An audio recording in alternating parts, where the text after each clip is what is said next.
In that scene, you saw just as he broke out of the mysterious orange farm, Orin found a world desolate and filled with nothing but dirt and grime. Is this the entire world? Well, you don't get to see because you didn't vote for it. What would have happened, Hal, if we got to see more of Orange? You foolish people. What you thought was a barren landscape full of uninteresting dirt was actually the rind of an orange. Orin had been shrunk from the doctor's evil machine and was about to go on a crazy adventure, make some bug friends, and blow the doctor's brains out with their tiny little claws. Curse you, audience.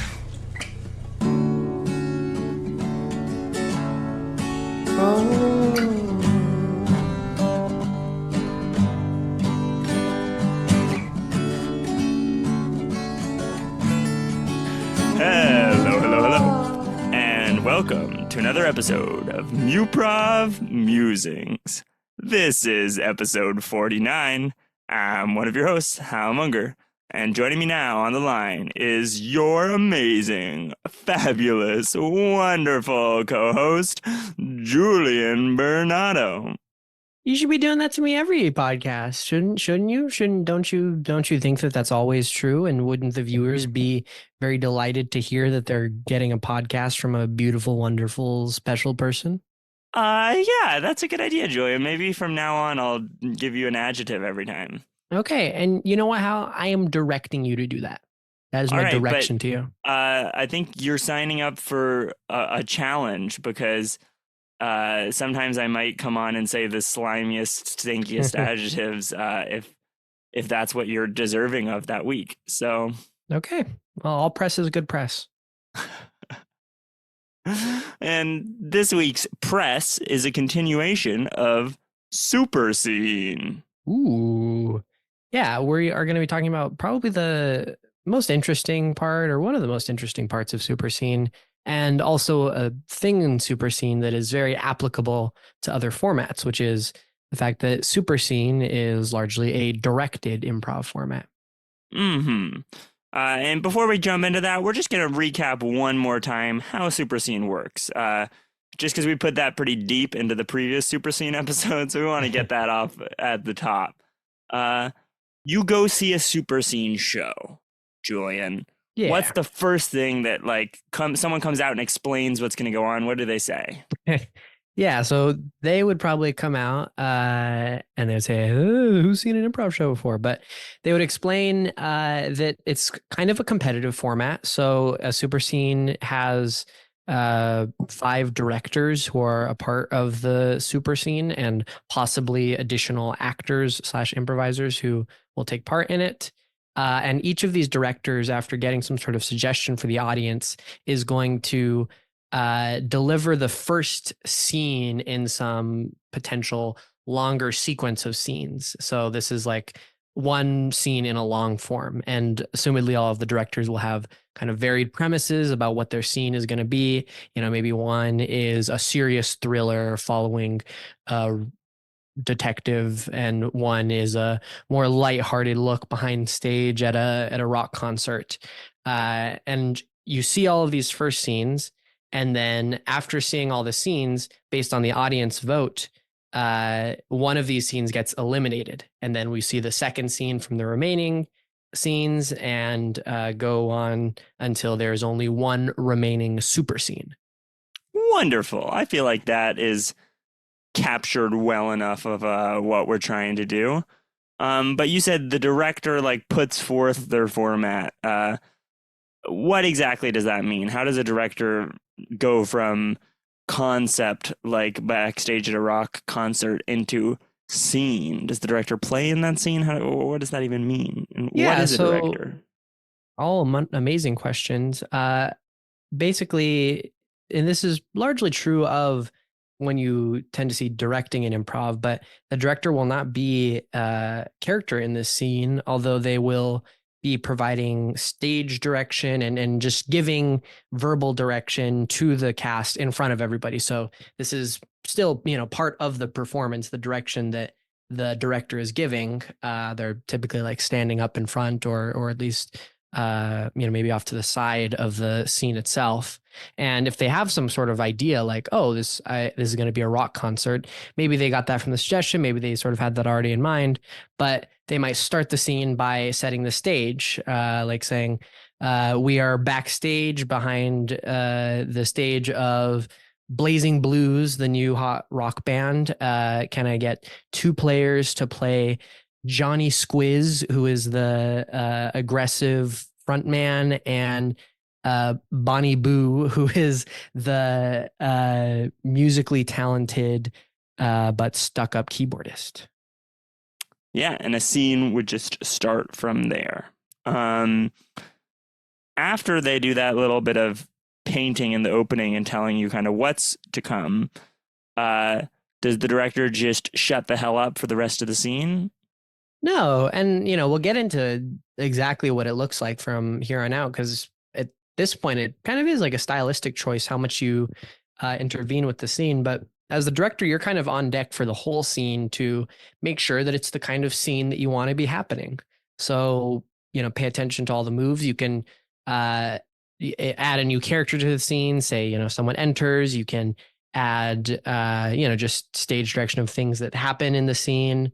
You can also just totally reverse a hit that someone does. Let's say Bonnie Boo says, "I'm quitting the band." You can say, "No, you're not quitting the band yet," and maybe delivered differently than that. But yeah, you pretty much just have total domain over what happens in the scene, and your goal is probably to make the scene the most entertaining it can possibly be, so that you get voted to continue into the next super scene. Yeah, and that's one of these key features where directing is one of the few skills in improv where you can start to see whether or not you are a successful director in the eyes of the audience. If at least there is one clear goal of get the scene I'm directing to the top of the super scene chain. And we're going to be giving you some advice today about how, as a director, you can set your scene up for success, and what some of the kind of common pitfalls that we see people are learning how to do this, make how to avoid them. Because if you're trying to teach your group how to do super scene, you're almost going to need a director for your directors. So people will often run a practice where it's like you're driving in a car with someone who has an extra set of brakes and taking driving lessons. You've got two people on directing duty. One person is directing the scene and the other person is directing the director. And let's talk through some of the things that you kind of look out for. Yeah. I'll throw one right off the top of the dome that I was just thinking about right now, is the idea of kind of front loading. I feel like is a mistake that I often see people make. You have this moment during the scene to pause and jump in.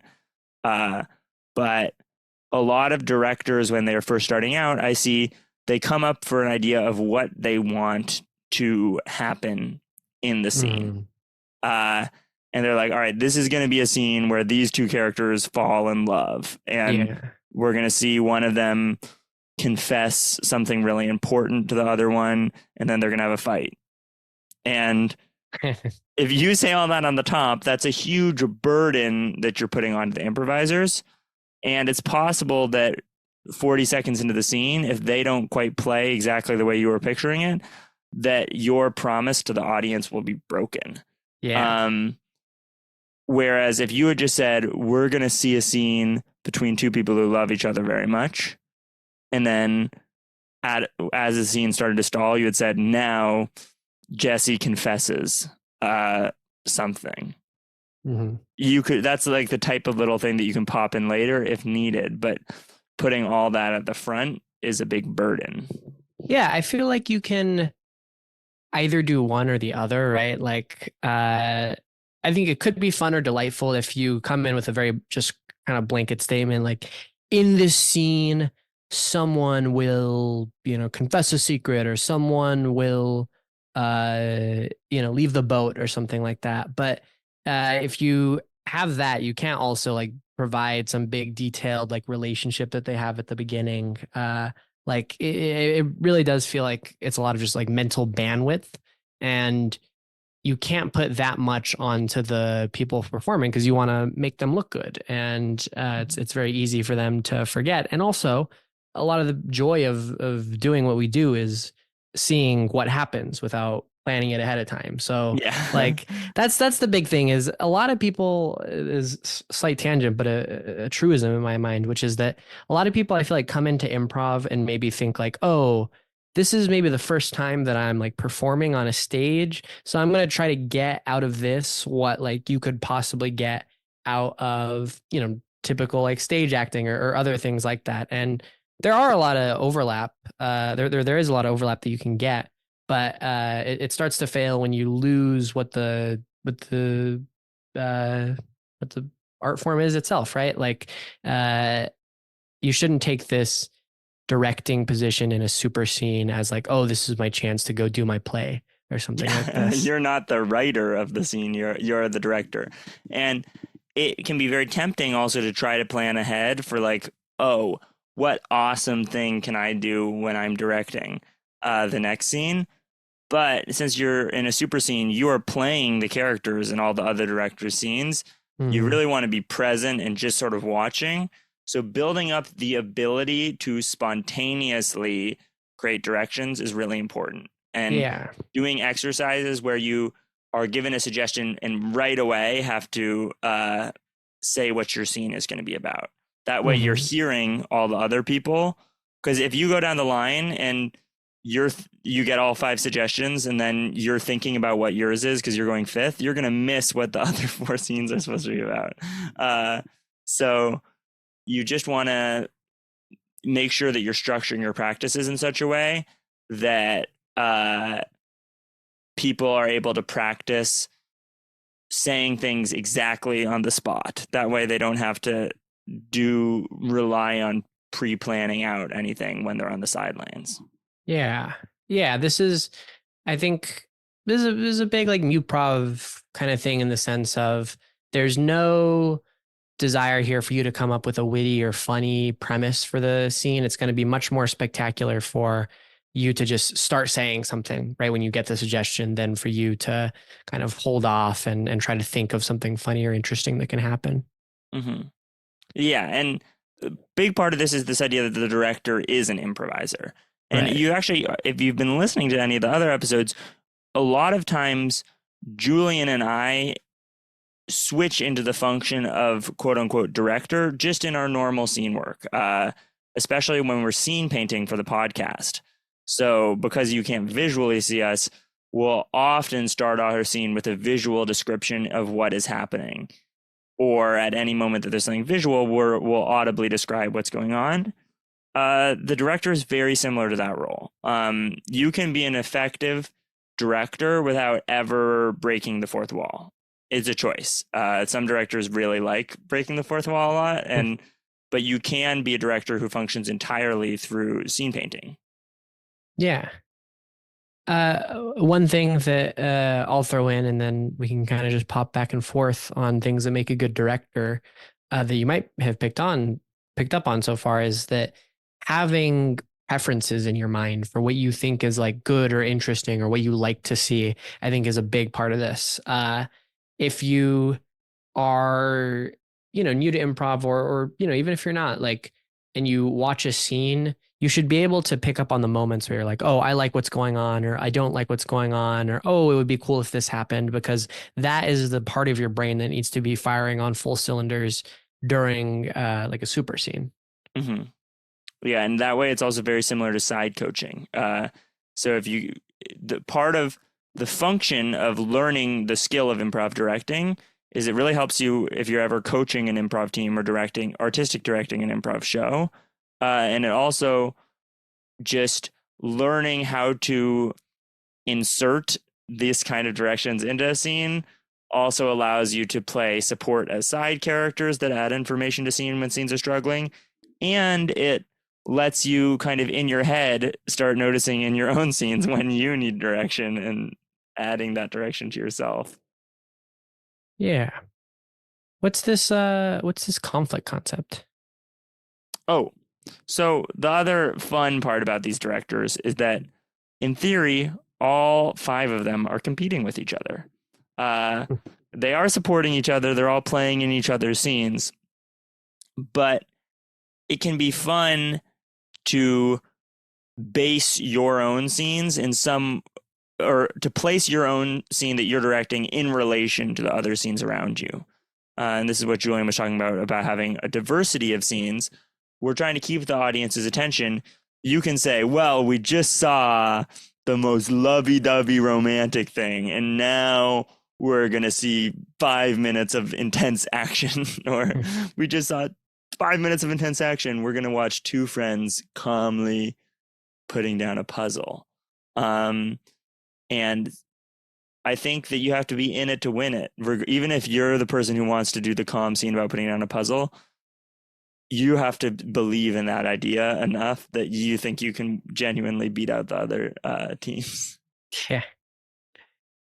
Yeah, I think that playing with the competition thing here is fun because it's one of those things that the audience can grab onto. It feels like this is one of the more audience friendly formats because they vote and everybody understands the concept of a competition. So just keep in mind the you know, the basic improv tenets of you're trying to put on a good show, but while you're in the show, you're playing the character, the sort of meta character of someone who wants to win, even if you Yeah, want to and it's kind of like wrestling or something like that, where yeah, a lot of times the directors will put on a character.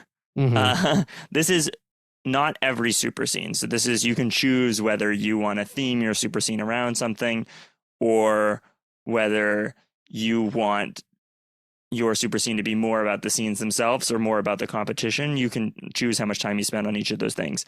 But if you do pick a competition oriented one, it can be fun to have each director build a strong character and even have moments where the directors are doing little arguments among themselves before the competition starts. yeah. So you have this down, but I'll start talking about it, which is remembering stuff is very important when you're directing in a super scene, in that you're going to be switching in between these scenes. So you're going to see your scene and then you're going to act in a bunch of other scenes and you're going to hear their premises and whatnot. And then after the elimination, you have to get right back to the scene. So a baseline skill as a director that you will probably want to practice in your practices is remembering exactly what happened. Yeah. And there's some assisted guidelines to this. One thing that has come out of this necessity for remembrance combined with the human's forgetfulness is this idea of recapping, because the audience won't really remember all 5 scenes either. Especially by the end, they'll know exactly what's going on. But at the beginning, when they're 5, they won't know what's going on. So oftentimes there'll be a brief recap of your scene before the audience votes. And there is a host as well who's taking the audience's vote. So if you truly blank, the host can give you a little prompt. But it's important to have that recap moment as a director is your chance to highlight the most exciting parts of your scene. And if you kind of, while you're directing your scene, clock those moments in your head of like, that was awesome, this is what they're going to remember the scene by, then you'll be able to repeat them later. Yeah. How do you practice that kind of thing, Julian? Yeah, it's so it's a lot of kind of what you said, that you just want to run, I guess, the thing in a practice and see how it goes and have someone in the practice who is in charge of being the higher level director for all of these people. So it's, different people have different pitfalls with directing, and it's not always clear what are the things that you like need to make sure that people are good at. So I think that the best way, if you don't have a sense of this, is always just to start running it and pay attention, have, multiple eyes on it. Doesn't matter if the person who is, the higher level director tends to remember more in scenes. Just having more eyes and ears on a given scene will allow people to call it out if things are dropped or if there's a missed opportunity for following up on the thing that people really liked. Mm-hmm. And you can, I think a lot of people view memory as something that's just inherent. But there are a lot of studies showing that you can increase your memory capabilities. And there are specific methods you can try for this, but I think the simplest thing is actually just caring more and focusing more on the idea of remembering. I remember in TAPS 103, I think of myself as someone who's not a great names person. Hmm. Just when I meet someone, I just don't clock their name. Hmm. And I remember when I was taking the intro to improv class at Stanford, they were like, try for this week, just every time you meet a new person, uh, say their name like 3 times, ask them what their name was, and just put a lot more focus on it than you normally do. And I Hmm. did that, and it was really useful because it was like my first week of college. I suddenly just remembered everyone's name that I was meeting, and I was like, wow. Uh, and I think that building in for yourself, because the show has a kind of schedule, moments where you're like, all right, after the third scene, I always take a moment while we're changing the chairs just to track what happened in my scene or what's happened so far or who the characters Yeah. are. Because if you don't know the names of the characters in your scene, it's going to be a lot harder for you to direct uh, and get what you want to happen in your scene. Yeah, yeah. I think often like it is maybe the hardest position to remember when you are the director because you're trying to think of what you want to say next, and that's always like the bane of listening. So, yeah, even if you feel like you often don't have trouble listening in scenes, like there's the added thing here of you're trying to come up with stuff to say. So, Mm-hmm. yeah. Yeah, and you can do this if you want in practice. You can like give people a little thing to remember, and then do an exercise, and then be like, "Who still remembers the thing?" And then do another Yeah. exercise. You can uh, build that up. Yeah. Um Yeah, kind of just jumping around from like specific skills to like broadly, I think things that are interesting to see in a director. I like specificity. I mean, this is like maybe broadly a thing with like creative work in general, but uh it's it tends to be more interesting if you can give your players a specific premise at the top. And in particular, something that I like to do that I think that more improvisers should get into is like very specific physical placement of the people on stage. Like, uh, there's often like I think this like rush at the beginning of a scene, especially if you're the director, to be like, okay, okay, okay, I need everybody to get into position. Like you want it to happen very quickly, but it can look very nice and interesting if you're deliberate about looking at the stage, pulling up a couple chairs, pointing out people. You sit here, you sit here. Okay, twist this way.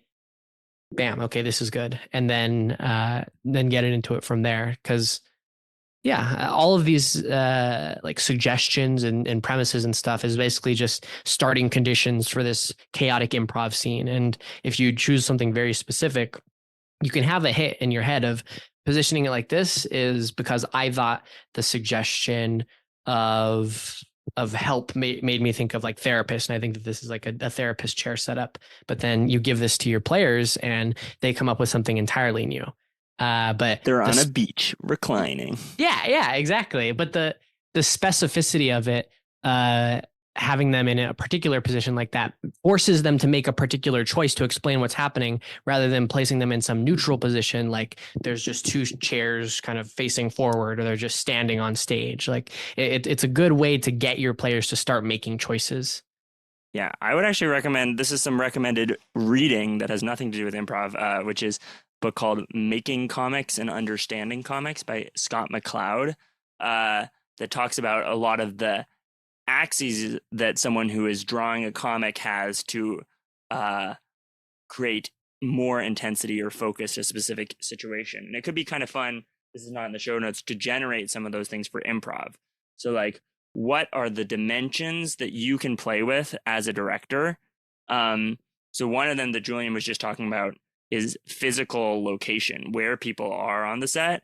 And you can do exercises where you take each one of these different dimensions and you specifically practice them. So, you're like, all right, let's practice directing scenes where the initial offer that the director gives involves some sort of physical positioning.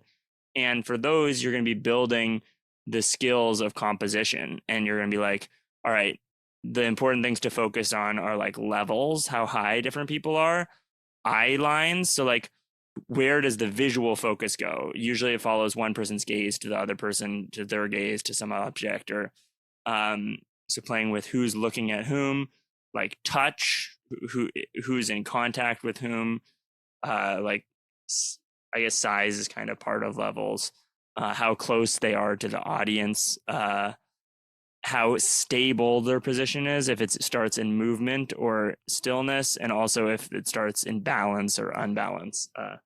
But all of those, I feel like, are on the axes of position. Julian, can you think of some other axes that the director has to play with for starting a scene? Yeah, one that I often see is the opening line will be X. Ooh. So feeding, you can feed lines throughout the scene, but at the start you can say, yeah, the opening line will be this. And that fixes the dialogue axis in a certain way. One that I Mhm. just thought of as you were talking that I feel like I haven't seen, but would be fun, is to start people off with certain facial positions. Like, you broadly, oh, make an angry face and then tweak it a little like, okay, bring your eyebrow up. Doing something very specific like that is Mhm. nice because it gets us out of the default blank space. Yeah. You also have a choice of, as a director, we mentioned whether you want to exist in front of or behind or through the fourth wall. So, like, I personally often tend towards directing mostly through scene painting and just being like, here's what is happening or what has happened so far. And then trying as much as possible to shield my directions and just like simple stage directions. But Mhm.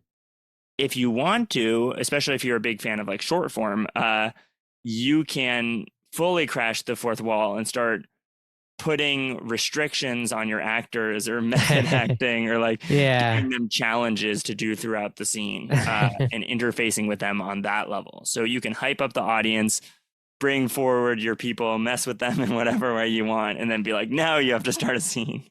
Yeah, that's the thing of directing being on stage is that you're not some behind the scenes director who is trying to make the scene good. The whole thing is the show. So it would be super funny if I saw a very grounded emotional family drama and the director's like, "All right, you can't say any word with the letter P in it. Keep going, keep the same emotional register."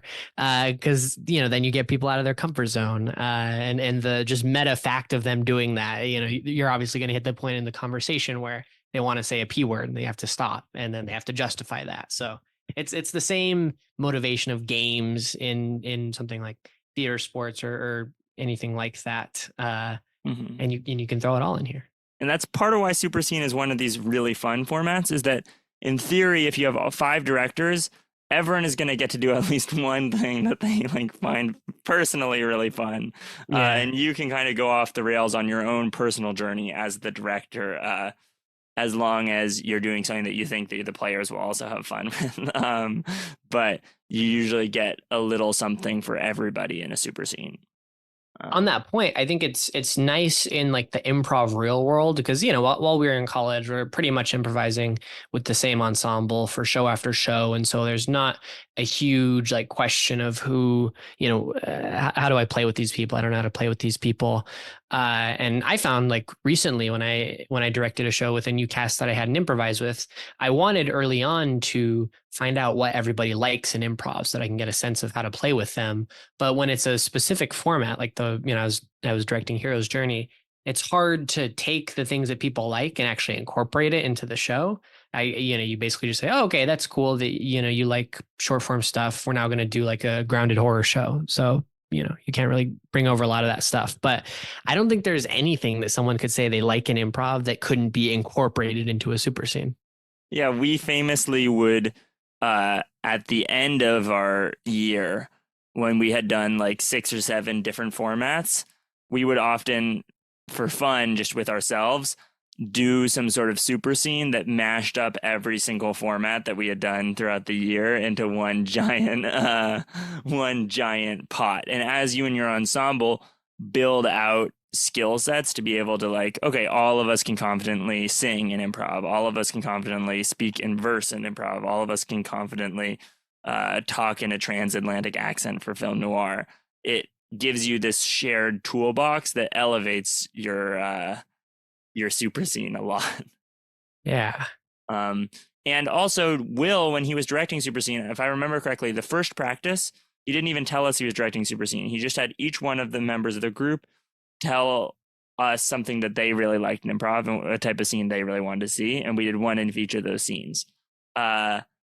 And it was such a delightful way to start because it brought everyone into it and made them all feel like warm and welcome and excited. So we've sort of touched on this, but I think we should hit it hard out of the park, which is what is the difference between a director and a side coach? Oh, yeah. So a side coach is someone who, in practice, usually does a couple different things.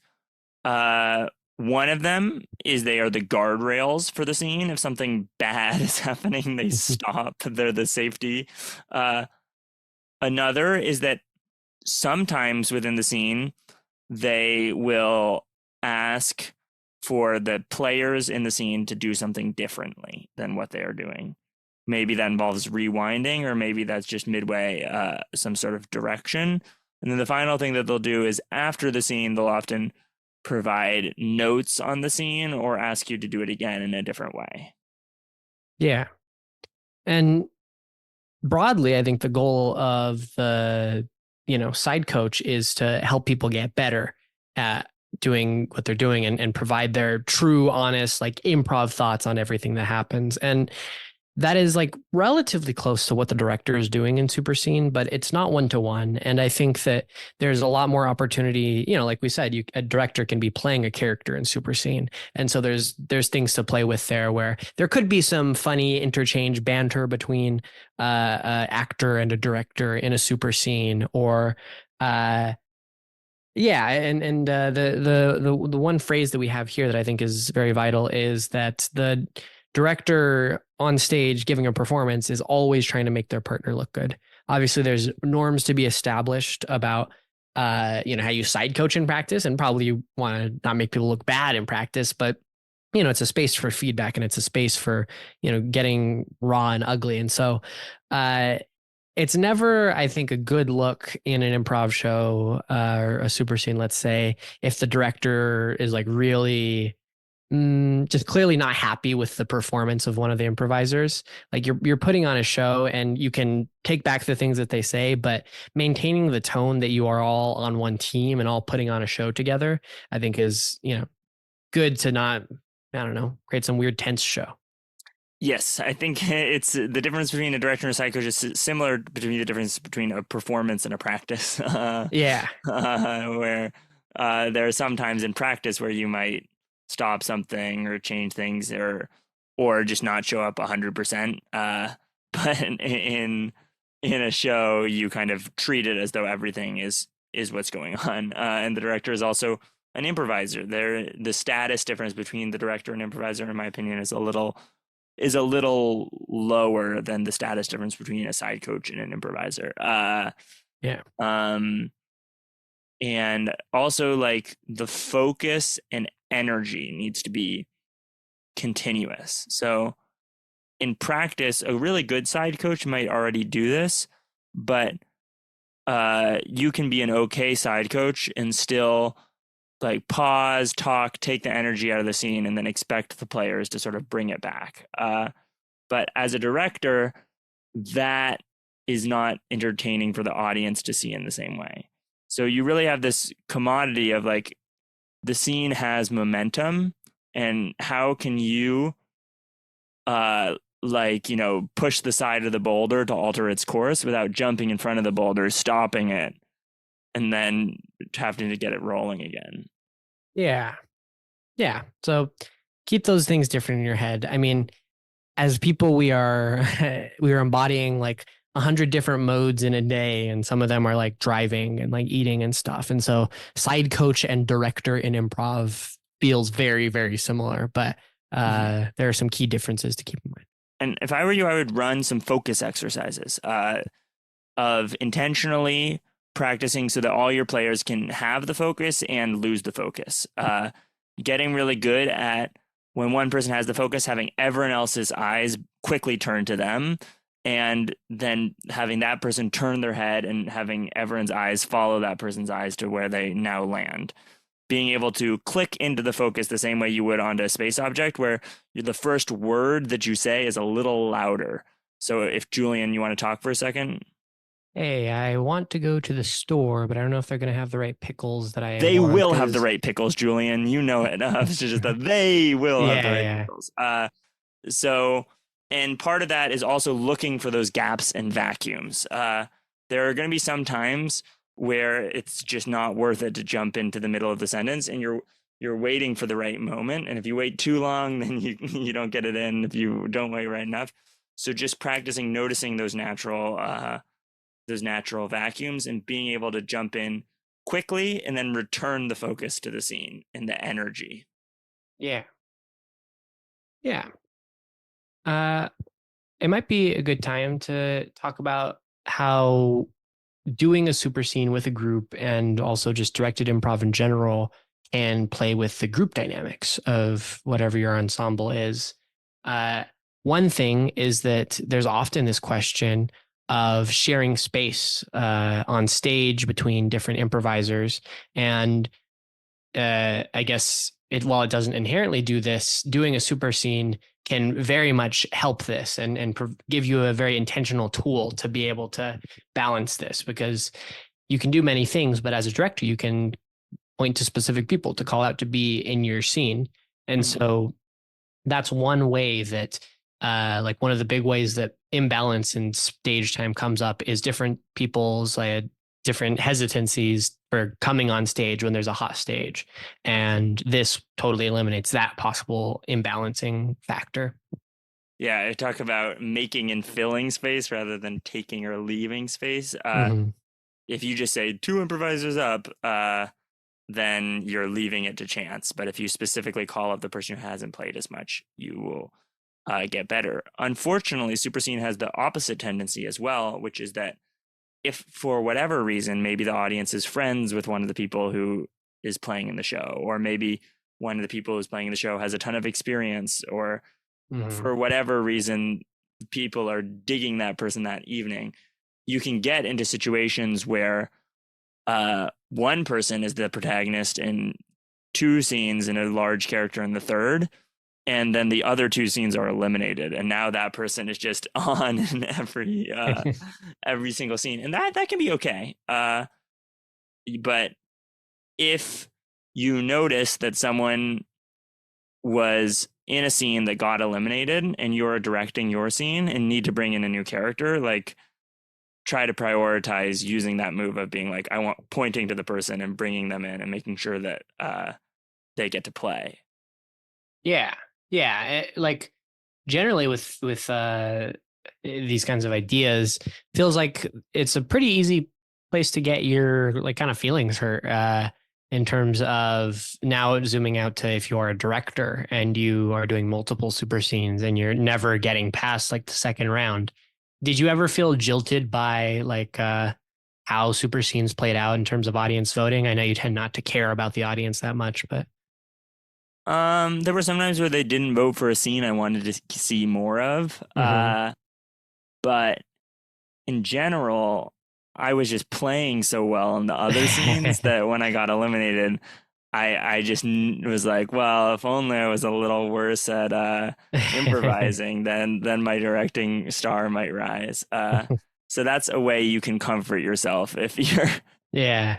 if you're being unsuccessful as a director. Yeah, And if yeah, the opposite. I've felt very jilted many a time when directing and my scene doesn't get voted for. It's like one of those things where it's the right message here to promote is that this stuff doesn't matter and it's, the audience and, this and that and this and that. But I think many people, if not most people coming into improv have a improv ego of sorts and are gonna, have their feelings hurt. So yeah, try to find uh the right explanations that are going to soothe you. And the worst thing is if you get your scene eliminated and you just like truly take it to heart and that like tanks somebody else's scene in that same show.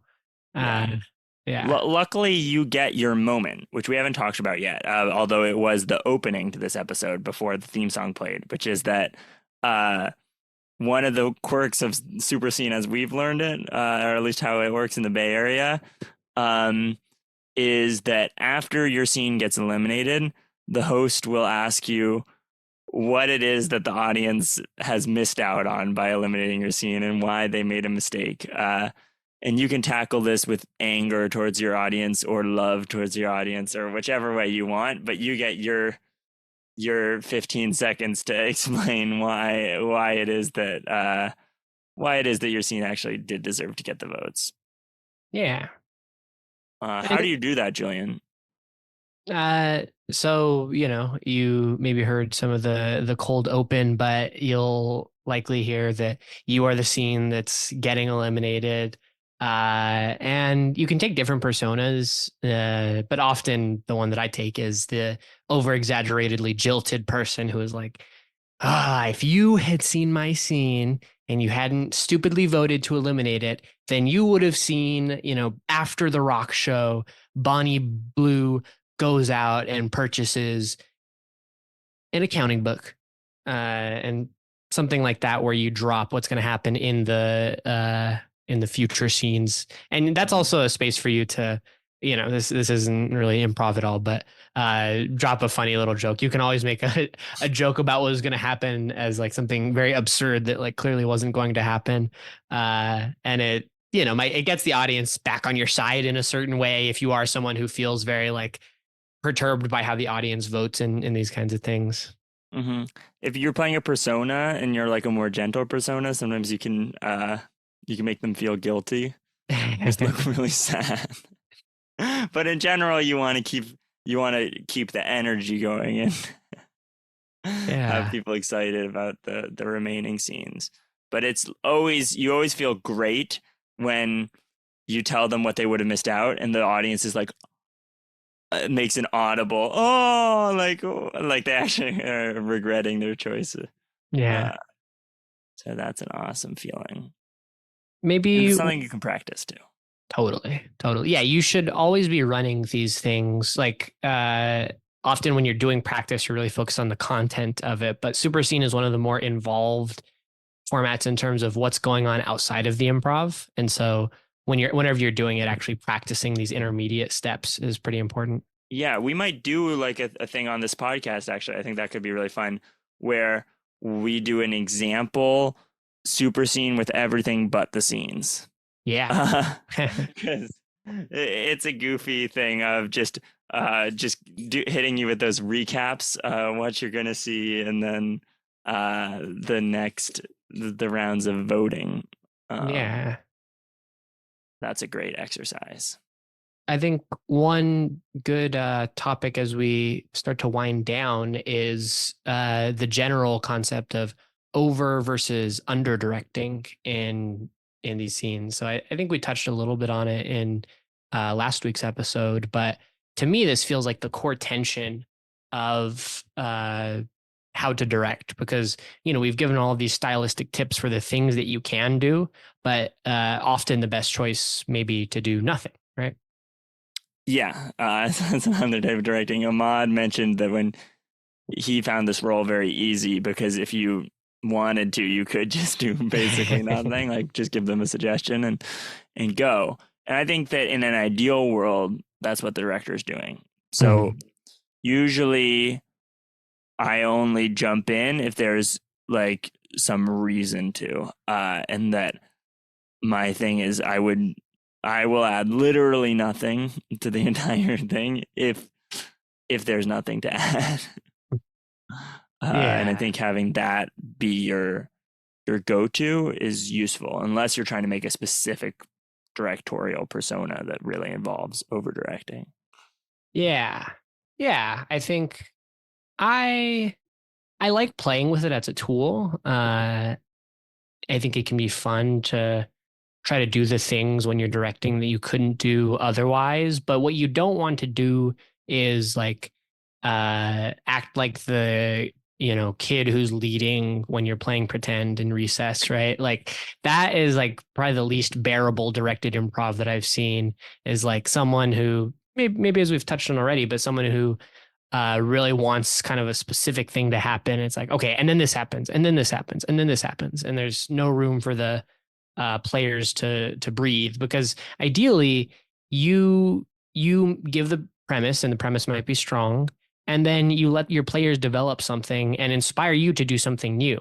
You shouldn't be thinking from the moment that you give the premise, like, okay, what's the next thing that I'm going to do? You should be letting that come to you by listening super hard to what's happening, and coming in your next direction should almost surely be something that comes only from what you heard on stage. Lisa has a wonderful exercise for this, which is one person is telling the story, and whenever they run out of gas, they say, "And do you know what comes next?" And the other person fills in. And Yeah. the other person who takes a guess at, "Do you know what comes next?" Whatever they say is right. And the person was like, "Yeah, you're right." And they follow along. But that other person is the role of the director. Your job is to notice when the improvisers on stage are subtly saying, "And can you guess what comes next?" And to insert that in. And you can practice doing scenes where two people are performing in scenes and there's some way for them to cue, or Mhm. to cue the audience to when they're struggling, or afterwards they say like, "Oh, at this moment I would have loved to get some direction," and practice as a director being able to sense those moments. Yeah. I I'm having thoughts that are like random stuff that I would like to do, now talking about directing, that are like pushing what we've done in the past. Do you Hmm. have more stuff before I start spewing I think that just are the last little, like, the question of uh the question of like ceiling, and this thing that we mentioned last time about directors intentionally undoing hits, which is this idea that SuperScene is generally a place for shooting for the stars, um, especially in the first three scenes that go. Mhm. If all three of those flop, then maybe the next two directors like uh, calm down a little bit and try to just do something that the audience is going to like. Um, but if one of your five scenes is terrible, it will get eliminated, and that's so fine. So you can play in a way that's riskier than you normally would play, as long as you notice that the other people around you are doing well. Yeah. But as a character with the director, you have a similar thing where you can say something crazy and trust the director to walk it back if that's not a good choice for the scene. Yeah. How do you feel about that idea, Julian? Uh it's it's pretty like big, it's a big choice. I think if you agree on it and you talk about it as a group beforehand before going up and doing it, it can be super fun. But that like getting on the same page as to whether that's the mode in which you're playing is probably the most important part of that. Yeah, it's not my preferred mode of play. I love it when, as Matt Chapman says, that your improv feels scripted and your scripted work feels improvised. I think there's something frustrating about seeing something be undone. Yeah. But uh, if you like the short form game New Choice, it's very similar to that. And it is a tool in the toolbox. And to think more about games and parallels here, one that we didn't call out that is honestly a very helpful way for thinking about Super Scene in a couple of ways is the game Switch Left or Foursquare. And the reason I want to bring this up is, like, if you know Foursquare or Switch Left, then the basic premise is you are seeing a sequence of scenes uh, that are in entirely different locations, have entirely different premises, but also you're returning to these scenes. And one of the things that you'll see if you see people doing Switch Left well is a variance in the distance between scene two and scene one, and in particular, what direction that distance might be in. So, you can have scene two take place literally right after scene one happens. You can have scene two take place years after scene one happened. You can have it take place at the same time in a different location. There are all these different knobs that you can tune. And when you're just doing long form, just a long form narrative rather, you often default to, oh, the next scene happens maybe right after the preceding scene or within some short distance, but this is another axis to just play with and have fun with, because it keeps it varied and interesting. But that's a great point. As a director, the one of the biggest things if you want to succeed in the vote is cutting your scene at cliffhangers. What makes audiences vote to see more of the scene is they want to know what happens next. So it's almost like a soap opera where you're trying to have the craziest possible thing happen and then to have the scene be cut off. And there's an exercise Dan Klein likes where you're doing a scene, and at any point you can stop the scene and have the audience vote on whether or not they just want to keep seeing more of the scene. And you learn of which moments to stop it and to keep the scene going. Yeah. And I would say that as a director, like that's one of the biggest like differences is that normally you're trying to have a scene arc out, and sometimes as a director having an awesome ending for your scene will succeed to the next one. But in this, a lot of times you're just waiting for the most intense thing to happen, for someone to say a line, for there to be someone right on the other side of the door, and then you'd be like, stop. If you want to see what happens next, you have to keep watching. Yeah, it plays to the format, which is good. But again, I think it's a good moment to step out of your director persona and into the idea of we're putting on a show together, and maybe vary like how many of the scenes are doing that in particular, or just the steps that the scenes are taking, and the times that they're ending at. Like shape of show is something that we talk about. And yeah, think about what your other directors are doing. And let's start to get into what you were trying to just get into. I think one of the most important things about directing is letting your freak flag fly. So let's see what happens if both of us kind of let our freak flag fly a little bit. Do you want to just talk free ball about things you're interested in as a director, or do you want to get a word and have us kind of generate right now and show the ways in which you could generate off a suggestion as a director? Sure. Let's do the latter. Okay. Random word generator. The first word I got was crude. Rude. Crude. I could regenerate, but that is funny. No. Is this me or is this you? You can go first, Joel. Okay. I hear crude, and yeah, maybe we'll iterate into different things, but right now let me just speak through exactly my thought process. I hear crude. I'm thinking of just the concept of a crude person. Probably this should be a scene with a crude person in it, or someone who acts crudely.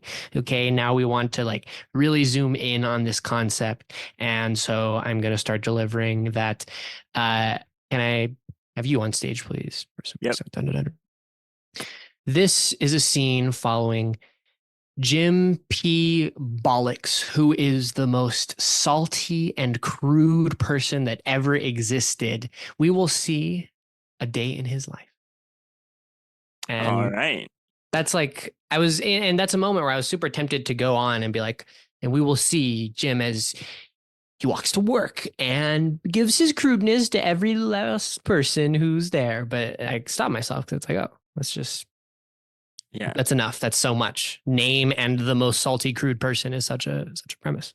Yeah, my first thing I was thinking was The Croods, which is a movie that I have not seen about animated cave people. Yeah. But I was thinking it could be fun to be a caveman director and be like, this is the first show that has ever happened.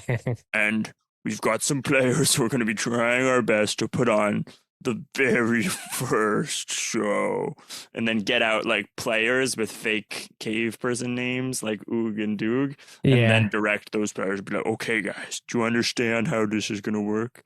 You're not yourself.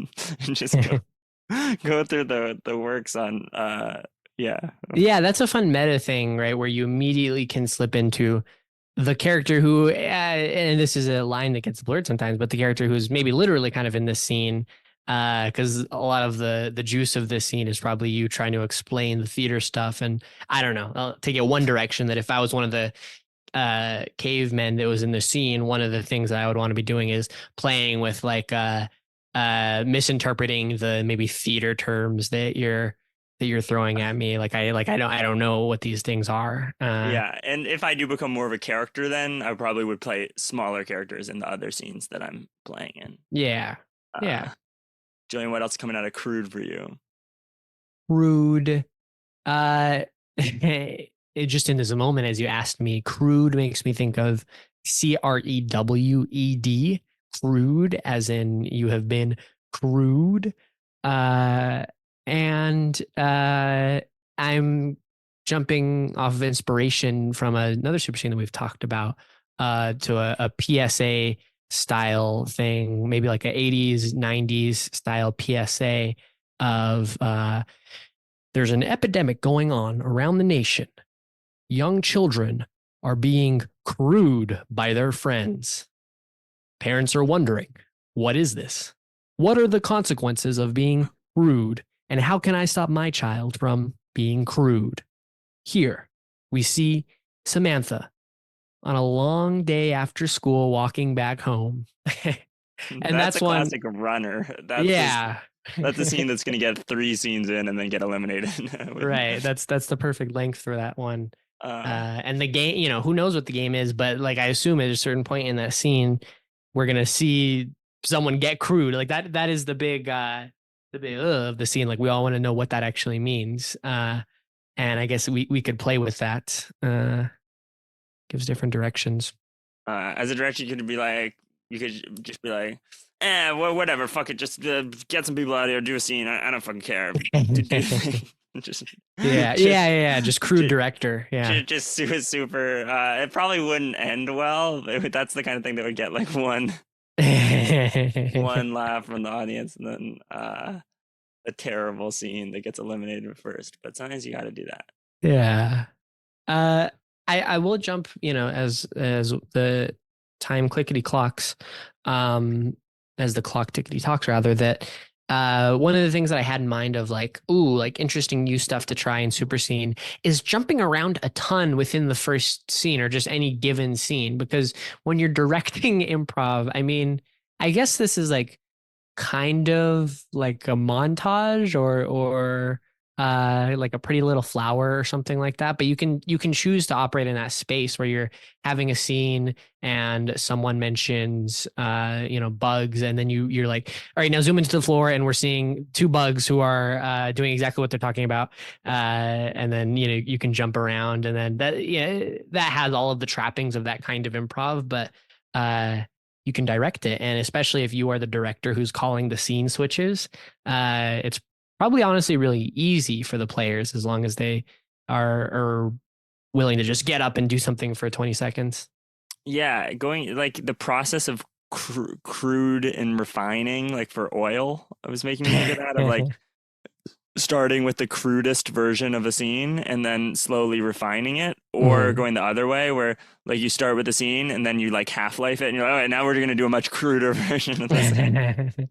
Or just Yeah. pausing, like don't let the audience know how the suggestion is being used. So you're like, we're gonna see a super well done scene, and you like craft this perfect thing, and then you're like, pause. Next time, if you stick around, you're gonna see the crudest, and that's the kind of thing that would get eliminated second because it doesn't have a third leg to stand on. One more crude idea, as you say that, is this scene was deemed too crude by our artistic director to go up, and so we are going to present it, but Zane here is going to be our censor and standing in front of the scene and making loud noises whenever the crude part happens. So I hope you have fun with this censored nonsense. Yeah, we've been doing a lot of like these silly ones, but I think that 60% of the scenes you do, you would just do some sort of scene painting direction of Yeah. uh, lights up, a grim spotlight above an oil well. Two men with cigarettes dangling out of their mouth are patrolling. All of a sudden, a shadow in the water and some wind blows the lights of their cigarettes out. Yeah. That kind of thing. Yeah. Modulate your tone. I think that we think that one of the coolest things about the improv that we do is like the theatrical nature of it. And I think we would like to focus on that. But yeah, you have many options here. Yeah, I always think back to the first time that we were trying to get people to direct it. People had wild ideas, and Ashlyn got the suggestion. Bean was making like she gave a physical bean to people, and like, or I guess a fake physical bean because she wouldn't have had a bean on her. but like whenever you were holding the bean, you had to have your eyes closed, and the people could like Oh, give the bean back and forth to each other mid scene. yeah. But they have to justify in character why it was really crazy. But Yeah. wild. Wait, actually, this is fun. We should just do the whole podcast of giving suggestions and then coming up with super scene premises. Yeah.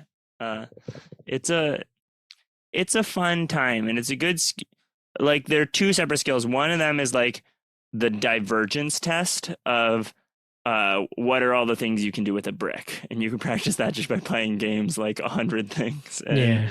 And then the second one is the communication test of like, can you come up with this idea and make it sound to the audience like it's going to be something epic? And part of that is just, if you go back to our expert obvious episode from the fundamentals series, like all of those exercises are vital of just like, can you talk even if you don't have an idea? Yeah.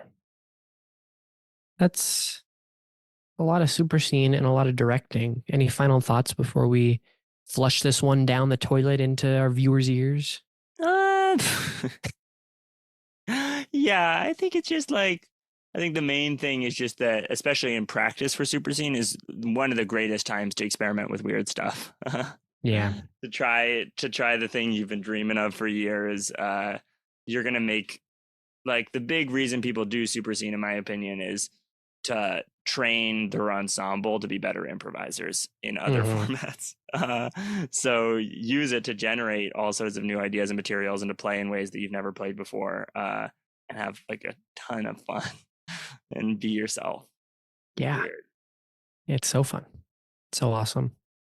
I love it. You And got everybody anything else? does it. It's not, yeah, everybody does it. Everybody does super scene. There's a whole book about it, children's book. Everybody does super scene. I guess that's a wrap. That's right. This has been Muprov. Musings. So my sign off is currently trying to chew on my headphones cord. Open up your eyes. Whoa. My family just got a new puppy. Wow. The audience can't see, but she's adorable. She's black. She has a big white spot in her belly, so she looks like she's wearing a little suit. That's amazing. What's her name? That's a great question, and a hot topic of debate in this household. Okay. I like the name TBD. Max, but it's been pretty heavily vetoed because our previous dog was named Min, and I thought Min and Right. Max were cute. Yeah. Dove is being thrown around right now. Tux, because she looks like she's wearing a tuxedo. Mm. We don't know. That's But part of why my brain has been slow is that I was the one who was sleeping near her last night to wake up if she pooped or needed to poop or pee and let her out of her crate to do that. so she's puppy. She's puppy. Do you know She's like what she 8 is weeks, 7 in terms of weeks? breed?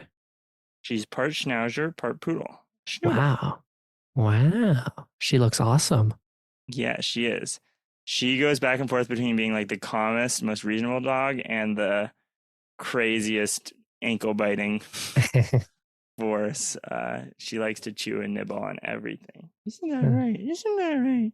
Here, you want to say something to the camera? Oh, look, she's nibbling on the microphone. Wow. So we do have a guest for this episode. Yeah. Ruff, ruff. Oh. Can you make any noise? No, just licks.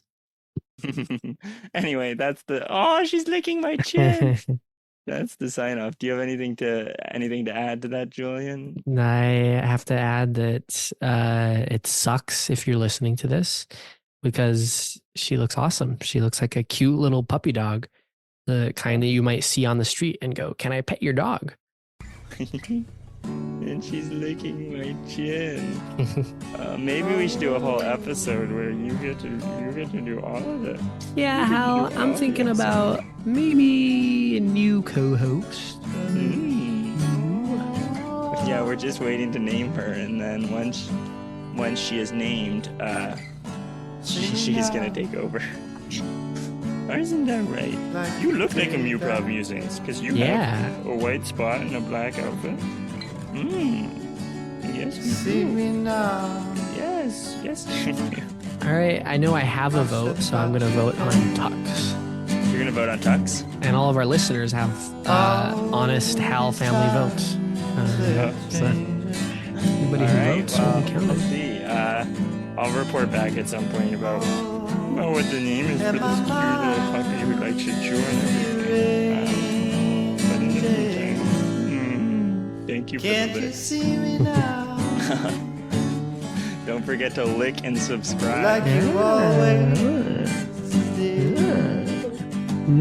Can't you see me now? I just wanna be with you. When the times they seem so crazy,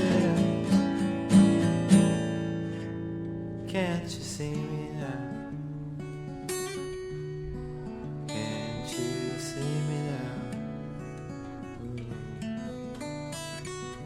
See me now. Can't you see me now?